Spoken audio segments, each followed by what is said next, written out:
ಗೀತಾ ಮಹಾತ್ಮೆ. ಸಮಂ ಪಶ್ಯನ್ ಹಿ ಸರ್ವತ್ರ ಸಮವಸ್ಥಿತಮೀಶ್ವರಂ ನ ಹಿ ನಸ್ತ್ಯಾತ್ಮನಾತ್ಮಾನಂ ತತೋ ಯಾತಿ ಪರಾಂಗತಿಂ.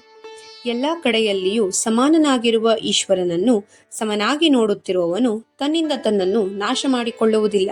ಆದ್ದರಿಂದ ಅವನು ಪರಮಗತಿಯನ್ನು ಪಡೆಯುತ್ತಾನೆ.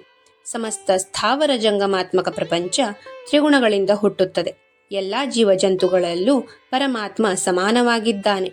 ಈ ಅರಿವು ಅಂತರಂಗದಲ್ಲಿ ಹುಟ್ಟಿದರೆ ತನ್ನಂತೆ ಪರನನ್ನು ಬಗೆಯುವ ಭಾವ ಉದಿತವಾಗುತ್ತದೆ. ಆಗ ಬೇರೆ ಜೀವಗಳ ಮೇಲಿನ ದ್ವೇಷ ತಾನಾಗಿಯೇ ಇಲ್ಲವಾಗುತ್ತದೆ. ಆತ್ಮನಃ ಪ್ರತಿಕೂಲಾನಿ ಪರೇಶಾಂ ನ ಸಮಾಚರೇತ್. ತನಗೆ ಅಹಿತವಾದದ್ದನ್ನು ಪರರಿಗೂ ಮಾಡಬಾರದು. ಸರ್ವರಲ್ಲಿಯೂ ಈಶ್ವರೀ ಭಾವವನ್ನು ಕಂಡರೆ ಪರಮಾತ್ಮ ತಾನಾಗಿಯೇ ನಮ್ಮ ಅಂತರಂಗದಲ್ಲಿದ್ದು ಸದಾ ಒಳಿತನ್ನೇ ಮಾಡುತ್ತಾನೆ. ಪರಮಾತ್ಮನ ಅಸ್ತಿತ್ವ ಇದ್ದಾಗ ತನ್ನನ್ನು ತಾನು ನಾಶ ಮಾಡಿಕೊಳ್ಳಲು ಸಾಧ್ಯವಿಲ್ಲ. ದಯೆ, ಅನುಕಂಪ, ಕರುಣೆ, ಪರೋಪಕಾರದ ಬುದ್ಧಿ ಇವೆಲ್ಲ ಒಂದಕ್ಕೊಂದು ಅಂಟಿಕೊಂಡ ಕೊಂಡಿಗಳು. ಇವುಗಳಲ್ಲಿ ಒಂದು ಕಳಚಿದರೂ ಮತ್ತೊಂದಕ್ಕೆ ಅಸ್ತಿತ್ವವಿರುವುದಿಲ್ಲ. ಇವುಗಳನ್ನೇ ಈಶ್ವರೀ ಭಾವ ಎಂದಿದ್ದಾನೆ ಭಗವಂತ. ಸರ್ವರಲ್ಲಿಯೂ ಈಶ್ವರೀ ಭಾವವನ್ನು ಕಾಣಬೇಕು ಅಂತಾದರೆ ಅದಕ್ಕೆ ಸಾಧನೆ ಮುಖ್ಯವಾದದ್ದು.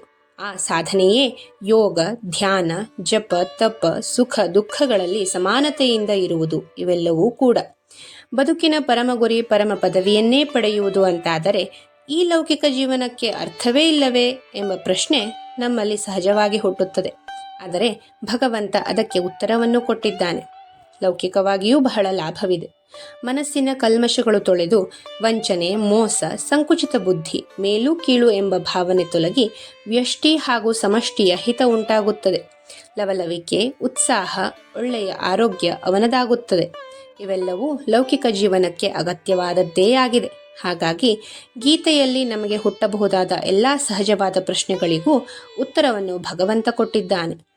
ಯೋಗ, ಧ್ಯಾನ, ಜಪ, ತಪ ಇವು ಯಾವುದನ್ನೂ ಮಾಡಲಾಗದವನೂ ಸಹ ಸರ್ವರಲ್ಲಿಯೂ ಪರಮಾತ್ಮ ಭಾವವನ್ನು ಹೊಂದಿ ಸದಾ ಒಳಿತನ್ನೇ ಬಯಸಿದರೆ ಆತನಿಗೆ ದುರ್ಗತಿ ಉಂಟಾಗುವುದಿಲ್ಲ. ಇದು ಕೃಷ್ಣನ ಭಯ. ಹರಿ ಓಂ. ಶ್ರೀ ಕೃಷ್ಣಾರ್ಪಣಮಸ್ತು.